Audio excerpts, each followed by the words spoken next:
79 of the series. 1679. Continue where I left off, page 100. It's the third paragraph on that.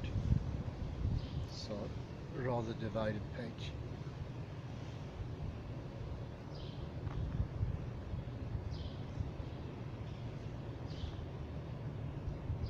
And we have gone into memories, if they are depictions of something.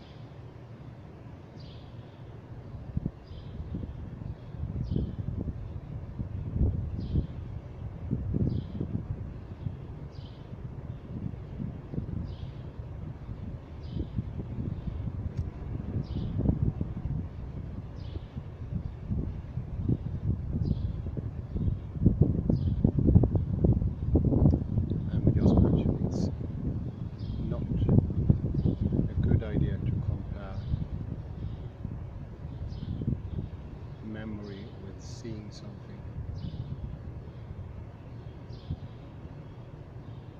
That would put you on the wrong track.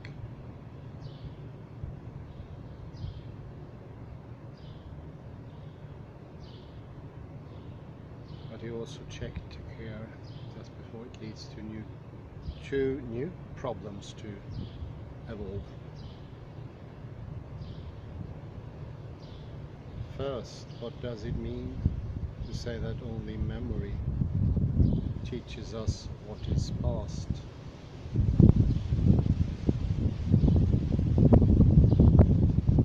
And secondly, provided the first question has been answered satisfactorily,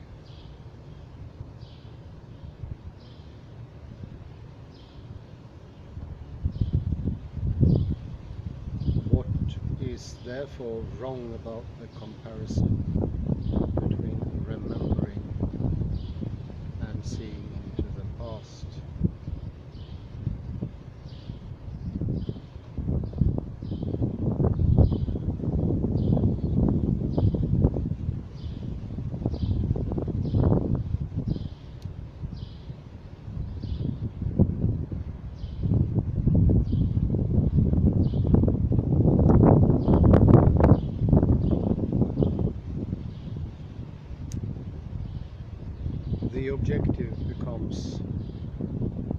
The objective intended by Wittgenstein's claim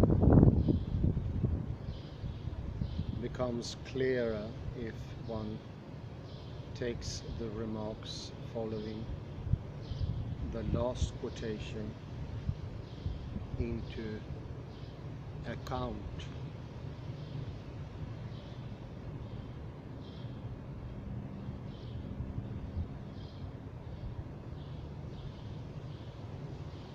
There it is said that memory shows us the past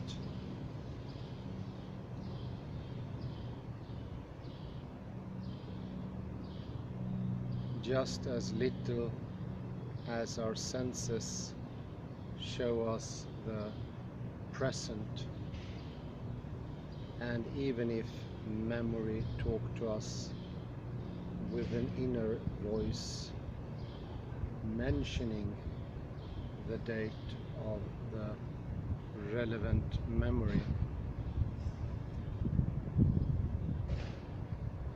we should still have to find out what the specification of the time means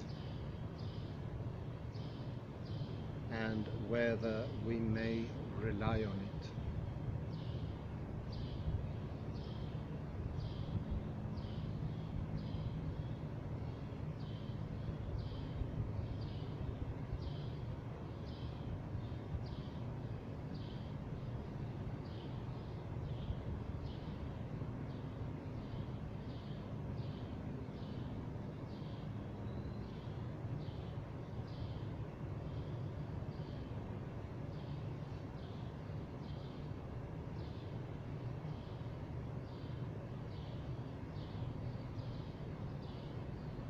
The point hinted at by these remarks is apparently that it cannot always make sense to doubt our memories,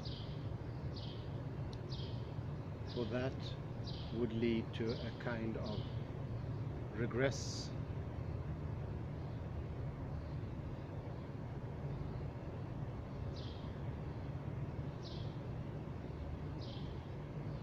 If it were always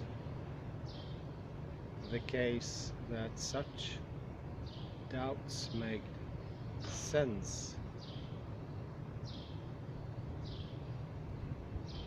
there would never be any point in asserting that one recognizes something, that one knows the meaning of certain words,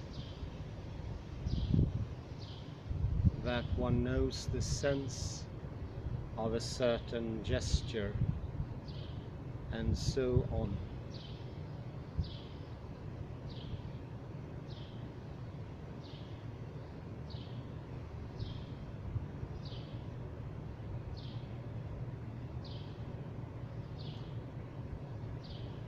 In short, just as I cannot help accepting these memory-dependent states of affairs, so I shall have to accept without the slightest doubt the remembered temporal succession of innumerable events, if I'm ever to ask a meaningful question about any fact in time.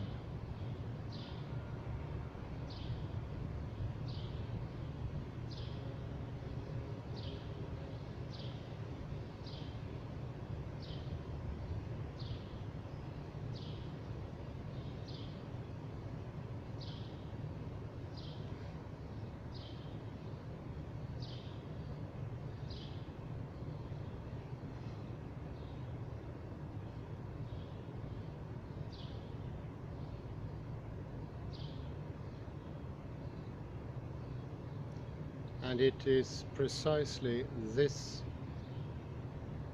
remembered temporal succession which gives content to our concepts of the past, and to this extent teaches us what is past.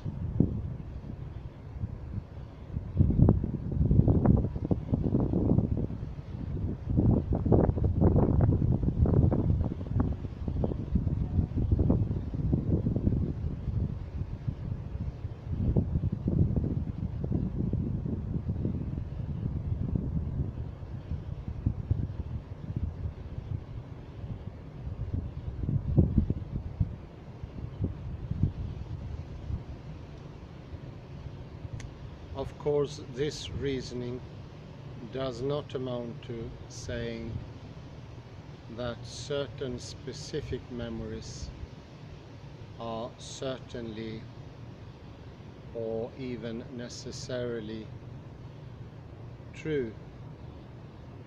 The point is merely that statements about the past have sense only if we need not to be in doubt about the great majority of memory claims.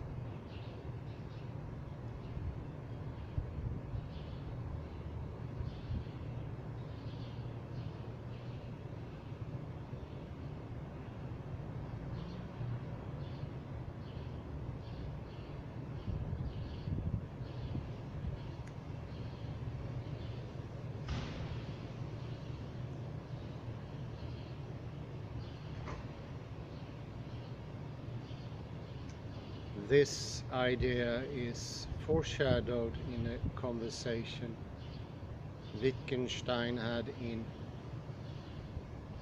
1929 with Schlick and Weismann.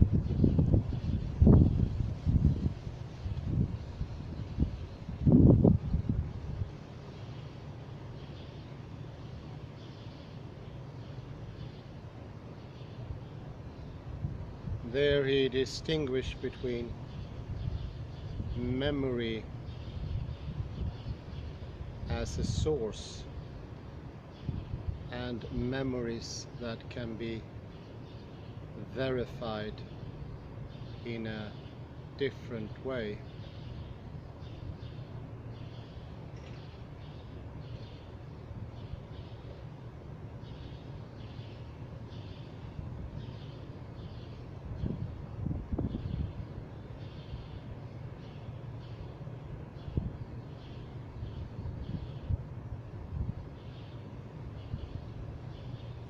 It is only memory as a source,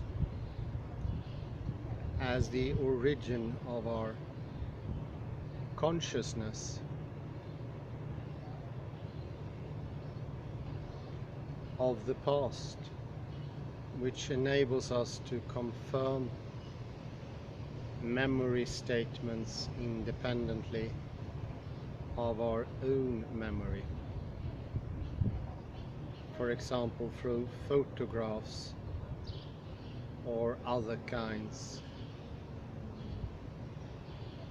of evidence.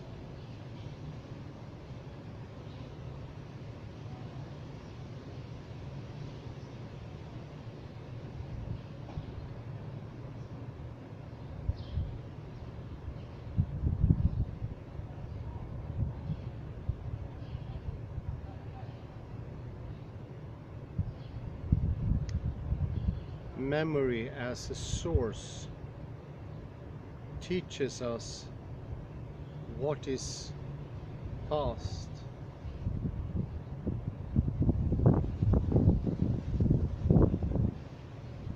But does that entail that a comparison between remembering and seeing into the past is bound to be mistaken?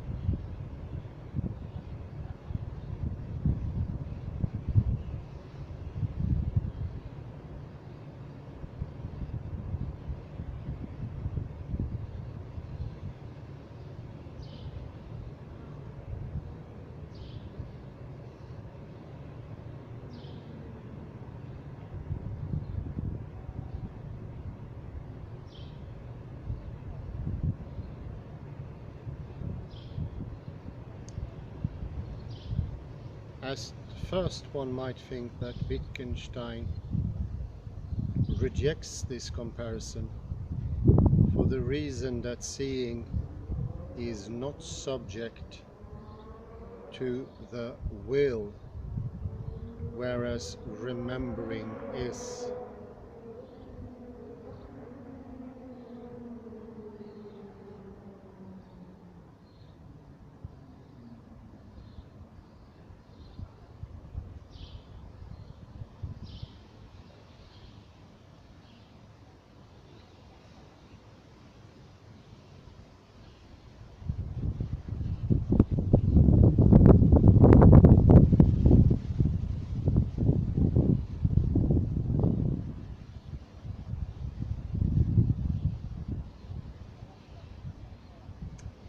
But this cannot be the reason, because Wittgenstein explicitly holds the view that memory is in at least one important sense involuntary.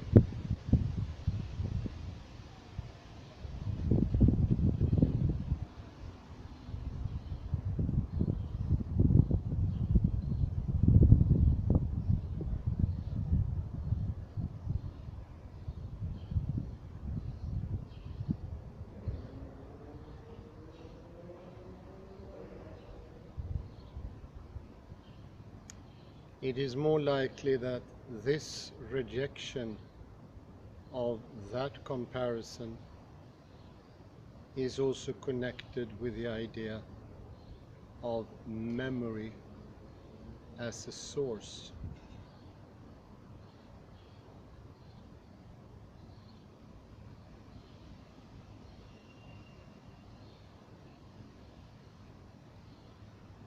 And the intended contrast with dreaming is presumably meant to point that out.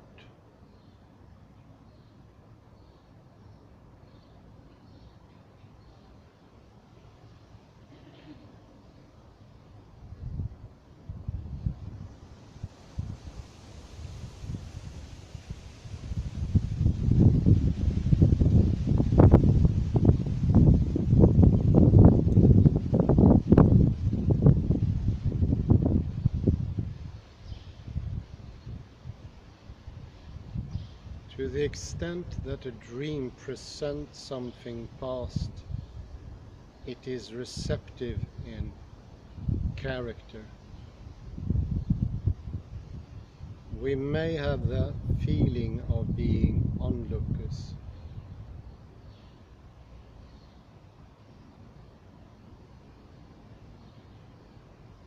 And our dream reports describe what has been seen as if it were a film.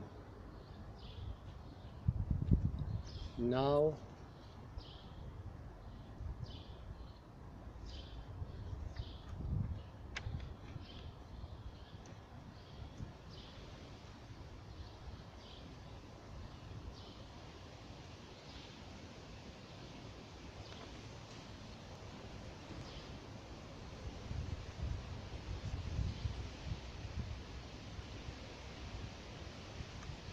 it is true that in remembering we are apt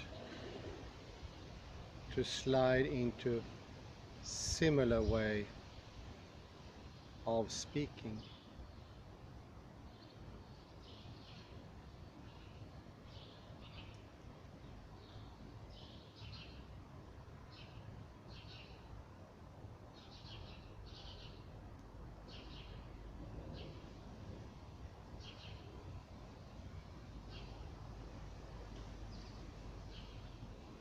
And this may, among other things, be one of the factors responsible for the comparison between remembering and seeing into the past.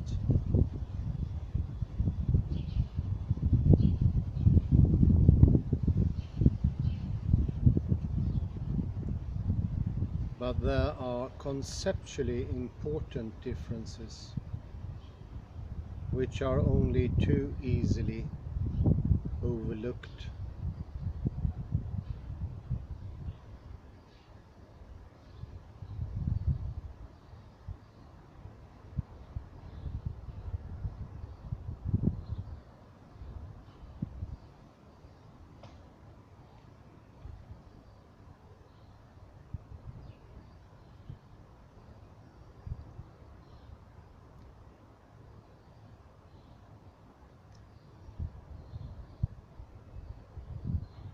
First, for a dream representation of past events, it is necessary that I really have images in my mind,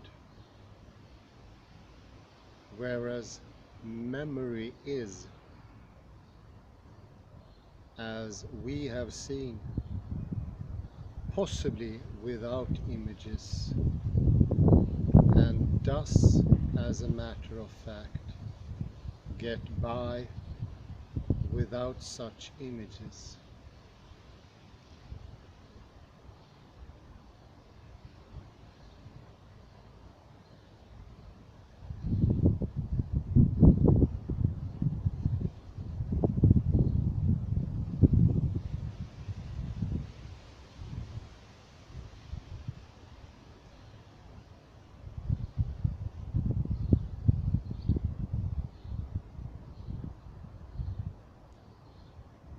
Secondly, and this is the decisive point,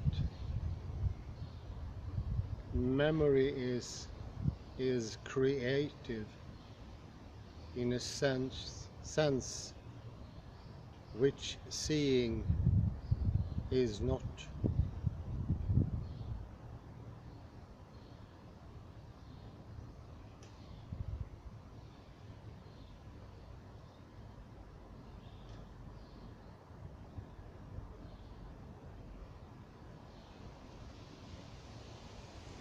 In many respects, the past is literally constituted by our memory,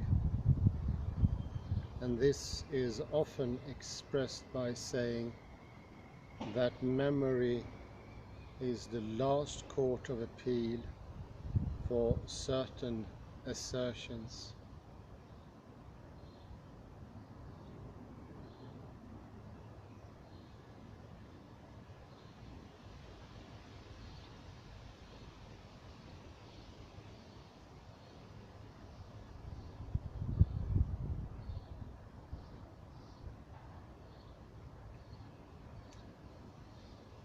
Primarily, this is obviously true of one's own psychological processes, in particular if these have remained tacit.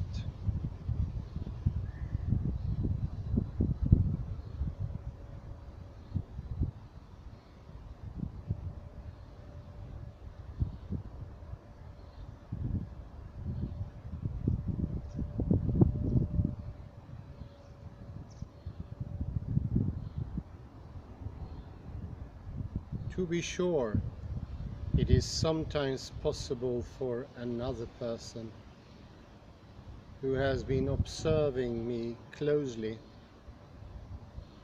to correct my own memory of an emotion, for instance, but this kind of possibility must always be in the nature of an exception, and it must also be reconcilable with my other memories.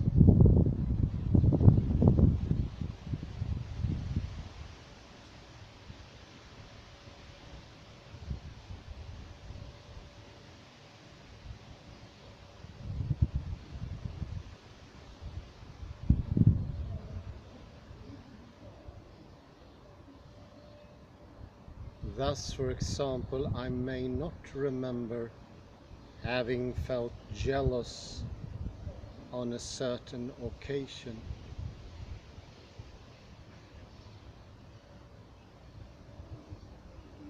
A friend of mine who has kept a careful eye on me points out that I am wrong, and by indicating a number of gestures, utterances and omissions, which I really do remember,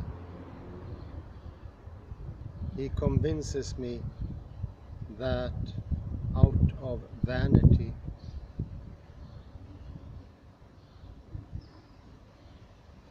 or for some other reason, I have been trying to persuade myself that I was not jealous.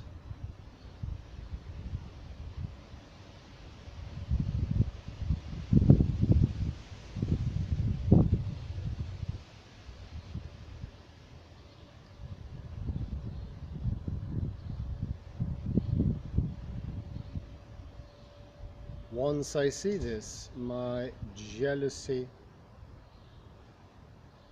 may even come back to me.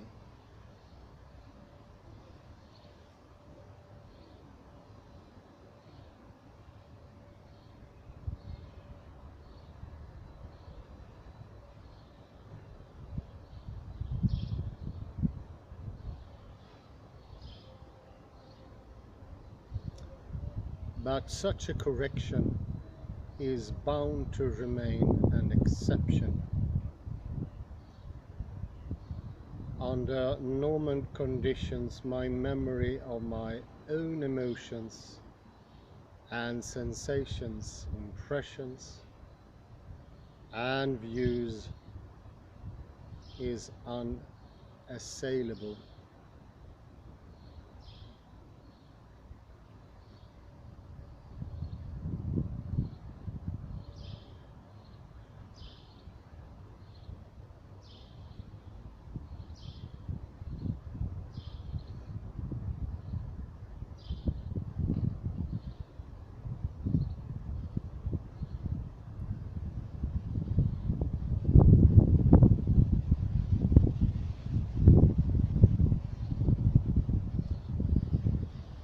In addition, memory is creative also in this respect, that it has the function of integrating all reminiscences, purely subjective ones as well as intersubjectively accessible ones, into connected and mutually consistent episodes, pictures, stories, or narratives.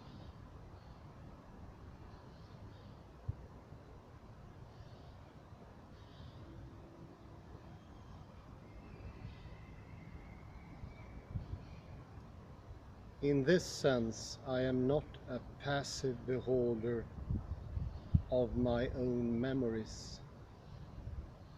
And this is why memories are not just copies of an independently given past.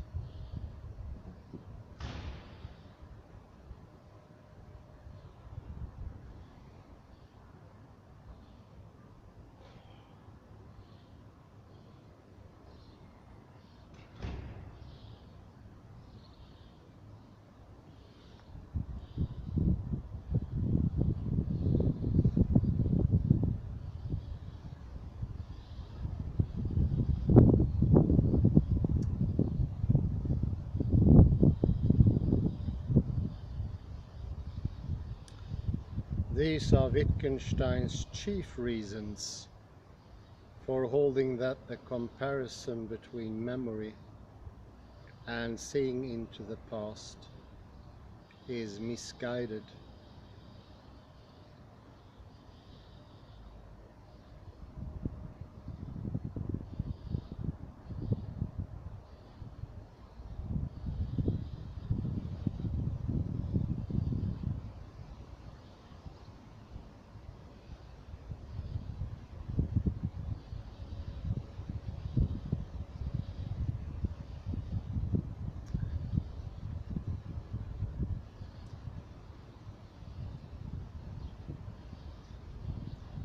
In the philosophical investigations, we read that remembering has no experiential content, and Wittgenstein wonders if this claim can be confirmed through introspection.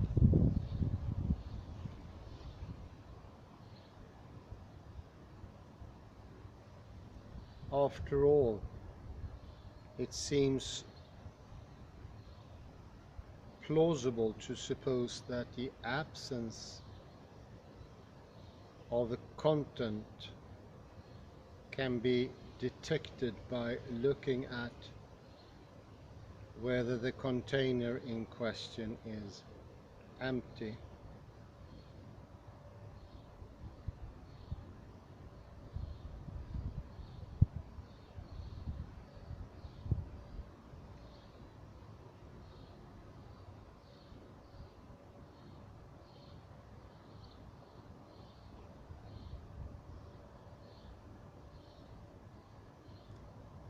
This idea, however, is not as helpful as it may appear at first blush.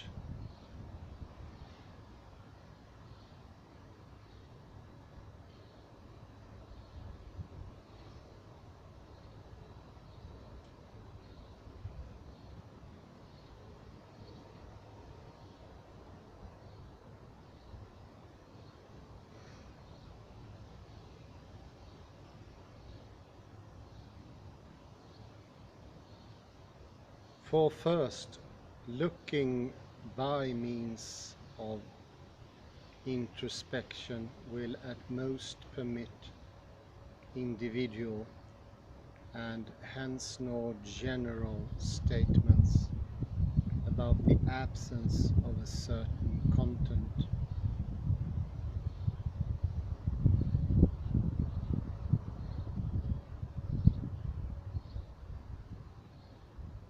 And secondly, it will give no information about the meaning of the word remember.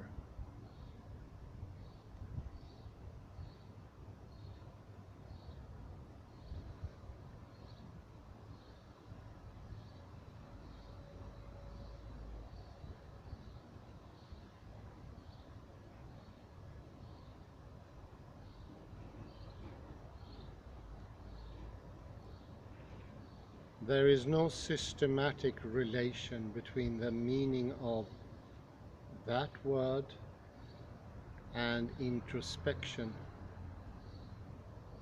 Consequently, such a relation will always be an accidental one.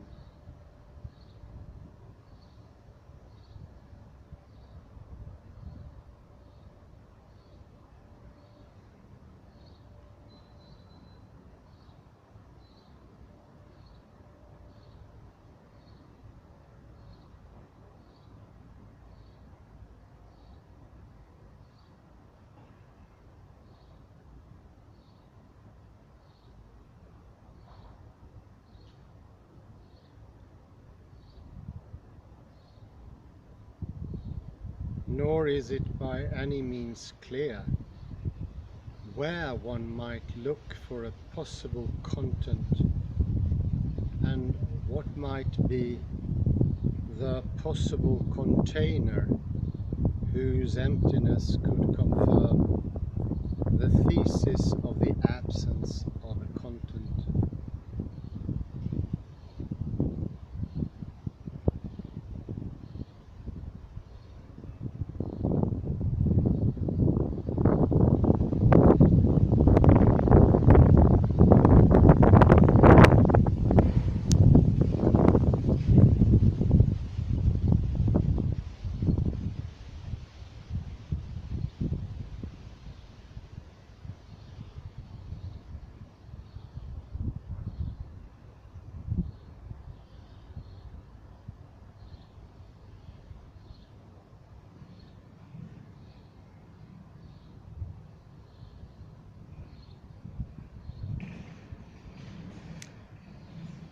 But it is not only the whereabouts of a possible content which puzzles us, but also the nature of the content itself.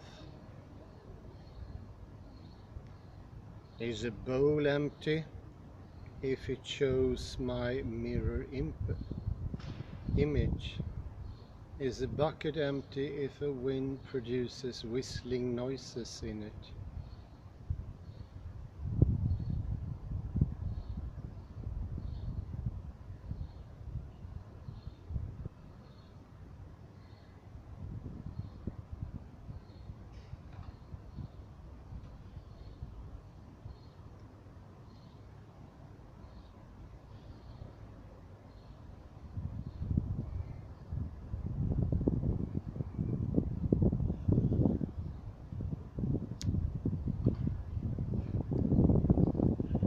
Thus our first question will have to be what it is that Wittgenstein here means by content.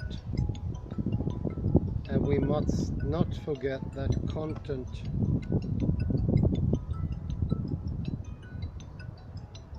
and experiential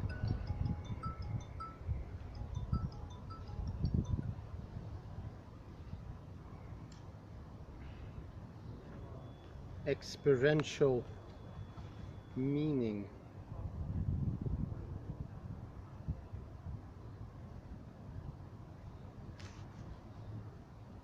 Sorry about that.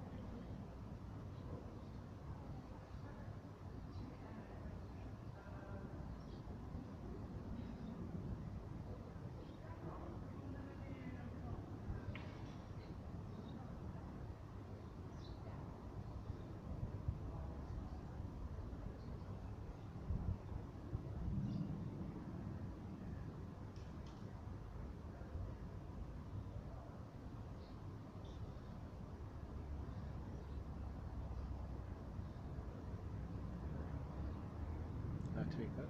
Thus our first question will have to be what it is that Wittgenstein here means by content.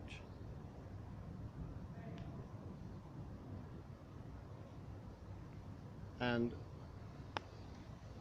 we must not forget that content and experiential content are expressions which he normally uses to characterize the views of others, or which he puts into the mouth of his alter ego.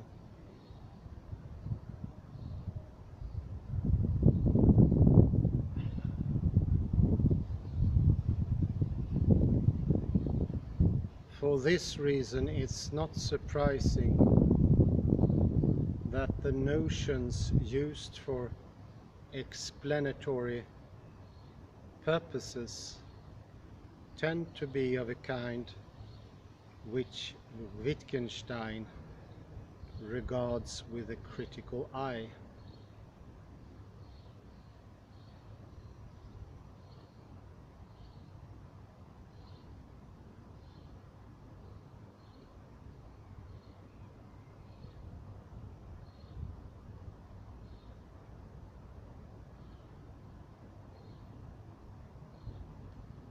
He writes, well, the content of an experience is the private object, the sense datum,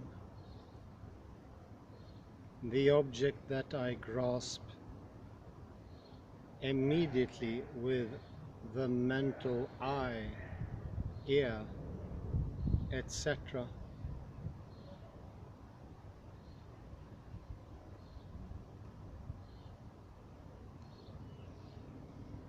The inner picture.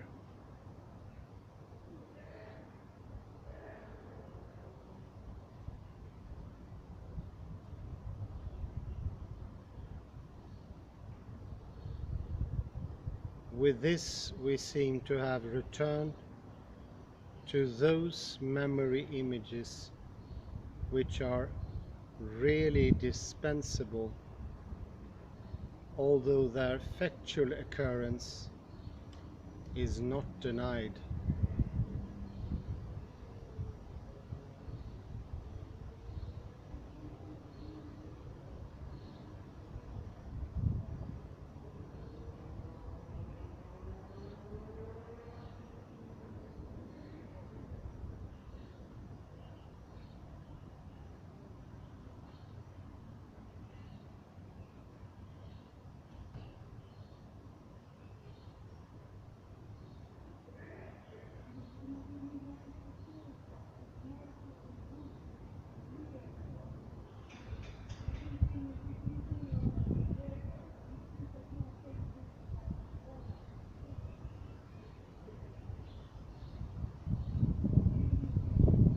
But the expression content is intended to allude to an aspect which we have so far left out of account, namely the privacy of the object, the interiority of the picture, in brief, the inaccessibility of the relevant something to others.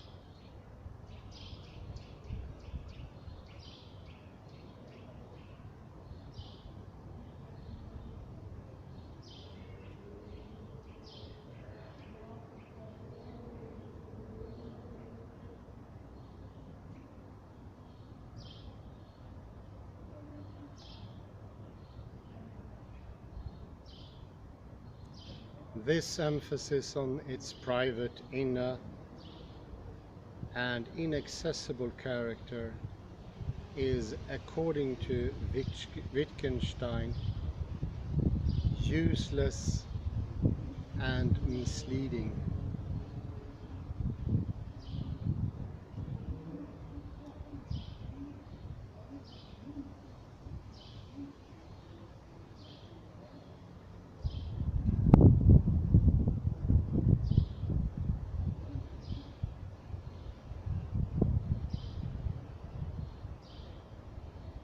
The fact that sense data, representations, or pain are private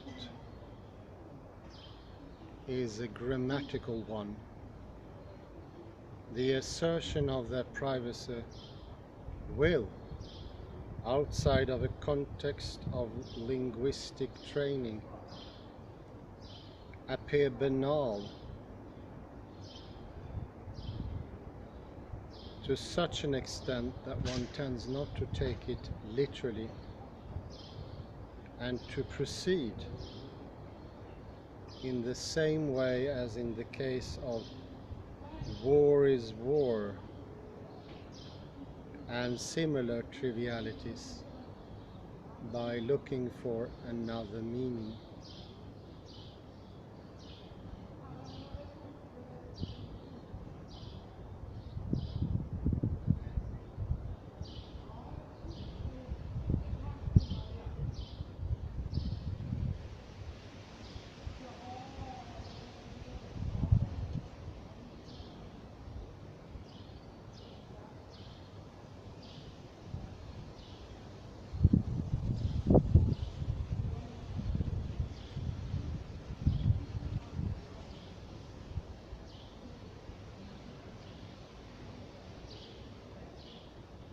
If we want to speak of the content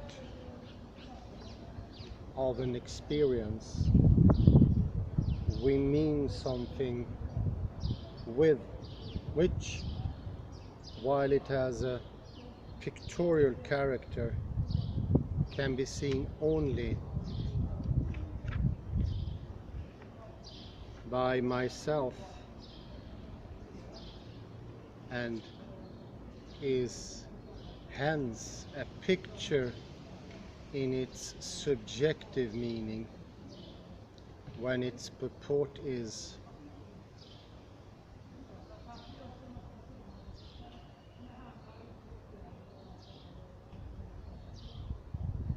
this I see, whatever the object may be that produces the impression.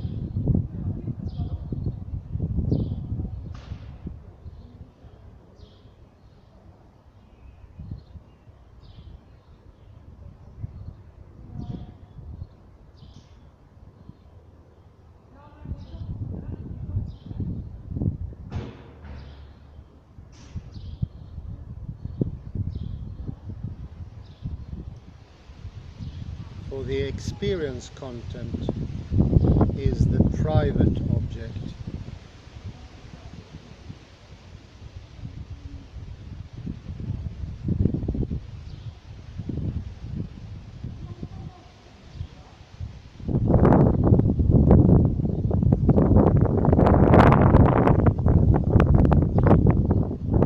The typical gesture which we wish to make in reflecting on this is a kind of pointing, if only an inner one, and we stress our demonstrative pronouns.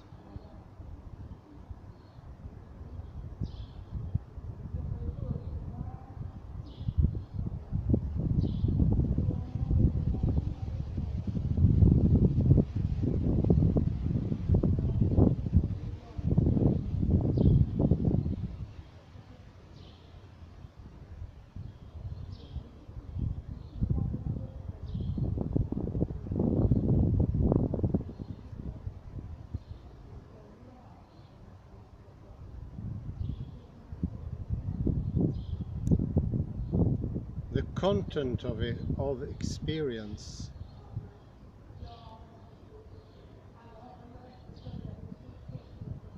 One would like to say, I see red thus. I hear the note that you strike thus. I feel pleasure thus. I feel sorrow thus. Or even, this is what one feels when one is sad.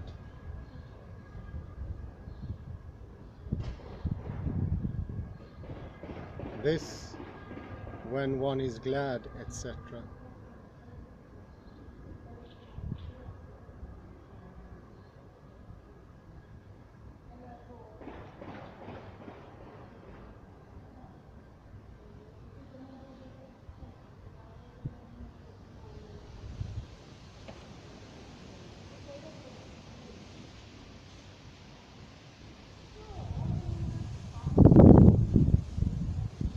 This when one is glad, etc.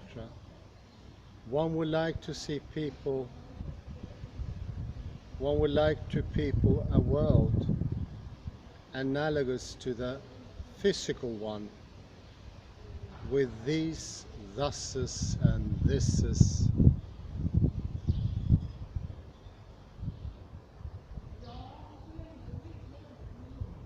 But this makes sense only where there is a picture of what is experienced, to which one can point as one makes these statements.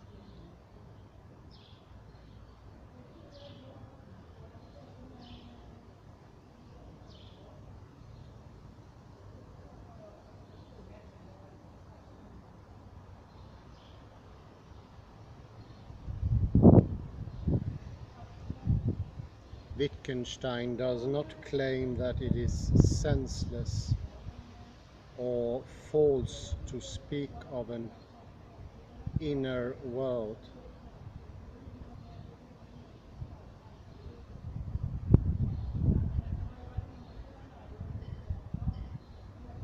But he insists that this way of talking makes sense only to the extent that statements about inner facts or events can be explained by reference to outer ones, which are accessible to others too.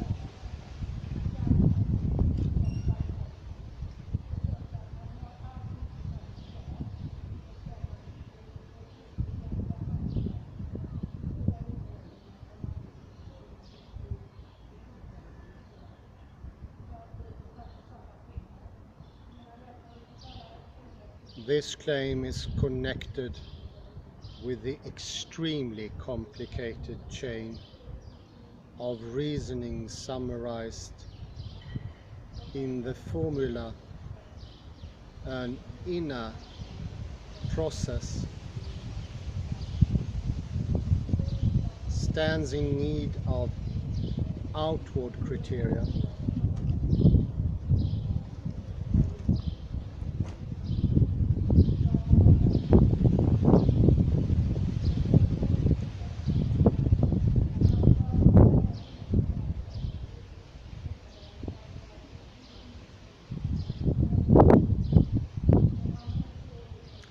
But even if one wishes to do without the involved argument epitomized by this quotation, it is possible to support Wittgenstein's claim by pointing out that as regards some of the above-mentioned expressions, the outer as a conceptual priority.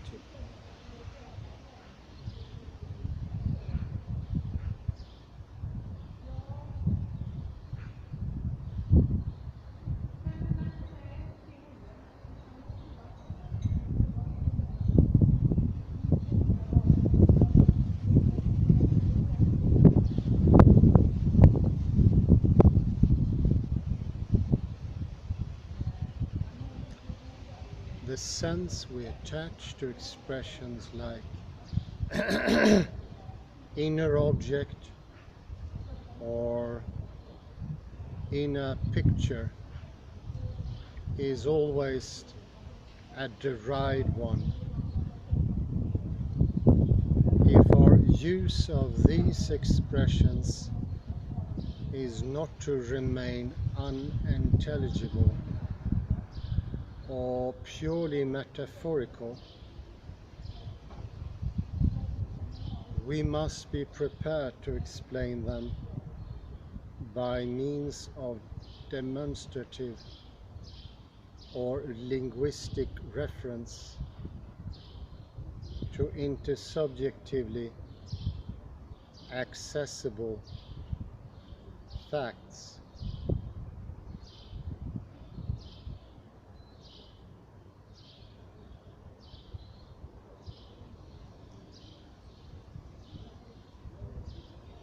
But here we need to be careful and must not believe that a concept for something inner,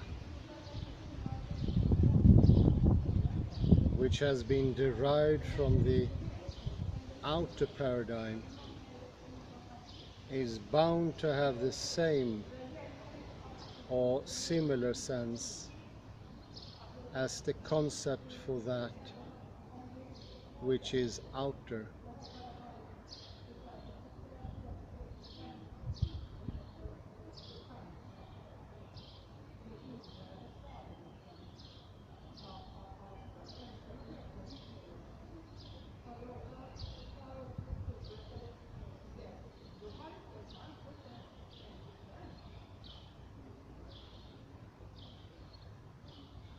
It often happens that their uses come apart, and it is precisely the attendant tendency to overlook this which makes concepts for inner phenomena dangerous.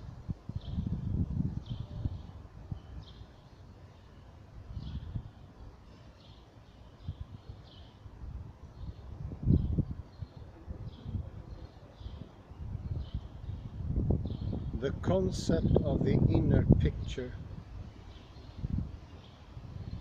is misleading, for this concept uses the outer picture as a model,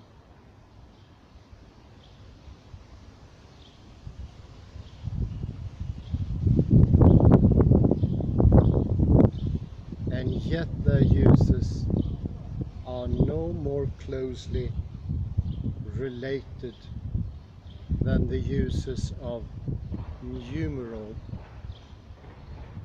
and number.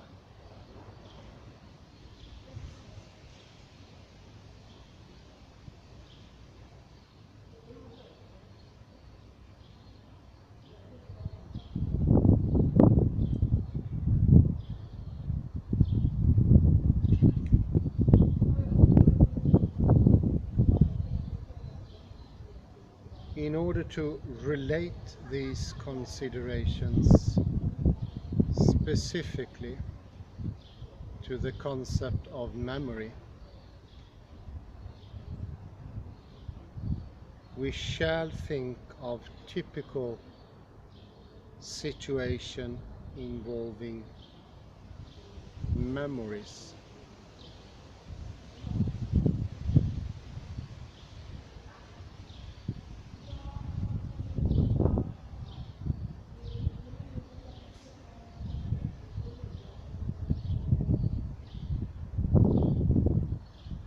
I am sitting in my easy chair, let my glance roam, and I see before my mental eyes scenes from my last trip to England.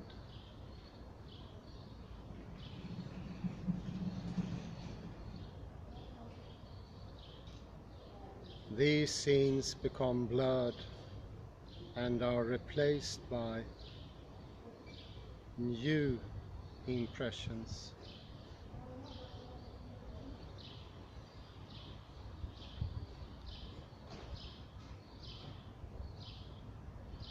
Memories of those days rose up in me.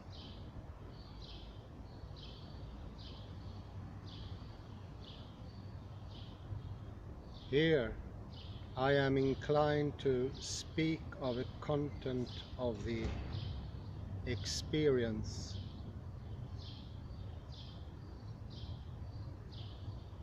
And I imagine something like words and pictures which rise up before my mind.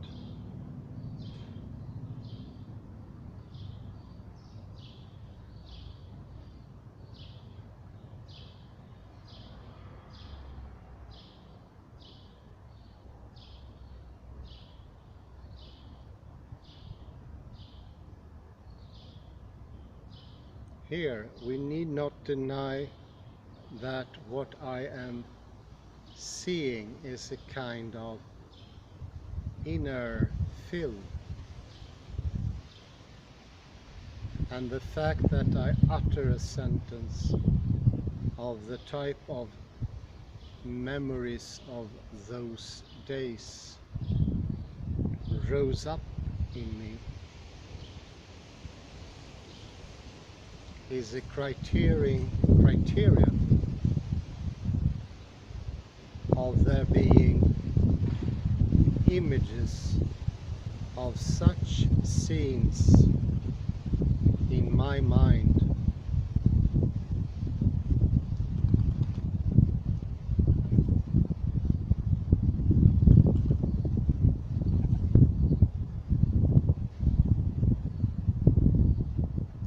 When I'm asked what it is that I am seeing before me,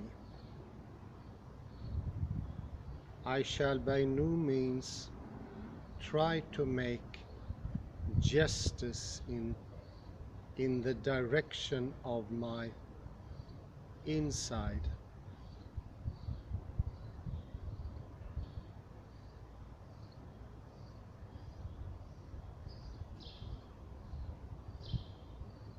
And to point to those inner pictures.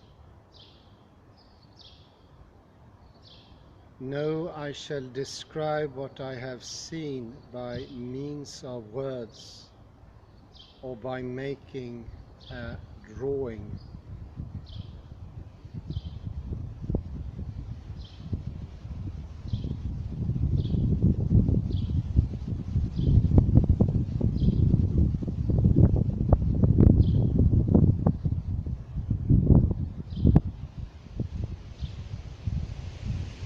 It may also be that I should put photographs taken during my trip on the table,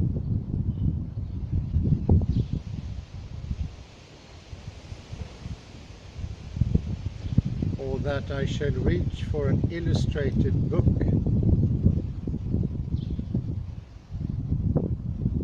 and use pictures of St. Paul's, the Tower of London and Winchester Cathedral to show what I had in mind.